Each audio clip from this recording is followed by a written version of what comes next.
ఎస్తేరు ఒక సమయం వరకు ఎవరికీ అవసరం లేని మనిషి. తల్లిని తండ్రిని పోగొట్టుకుని తన అన్న దగ్గర పెరిగిన అమ్మాయి. అందరి దృష్టిలో సొంత నిర్ణయాలు లేనిది. అన్న ఏది చెప్తే అది చేసింది. తర్వాత హేగే ఏది నిర్ణయిస్తే అది వేసుకుంది. కానీ దేవునికి తెలిసిన ఎస్తేరు ఆయన ప్రణాళికలో ఉన్నది. ఒక ఉద్దేశం ప్రకారం పిలువబడి ఏర్పరచుకొనిన స్త్రీ.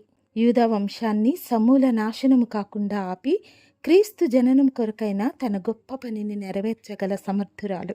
ఒక యూదు యువతి, ఒక దాచబడిన చావుకు అప్పగింపబడిన వంశం నుండి వచ్చిన యువతి దేవుని ప్రణాళికలో ఉంది అని నువ్వు నమ్మితే, లోకానికి ఏదైనా, ప్రపంచానికి ఎలా ఉన్నా, నీ చుట్టూ ఉన్న వాళ్ళు నిన్ను ఎలా అనుకుంటున్నా కూడా నువ్వు బ్రతికి ఉన్నావంటే, క్రీస్తుని ఎరిగి ఉన్నావంటే, క్రీస్తు రక్తములో కడుగుబడి ఉన్నావంటే, నువ్వు ఇంకా ఖచ్చితంగా ఆయన గొప్ప ప్రణాళికలో ఉన్నావు.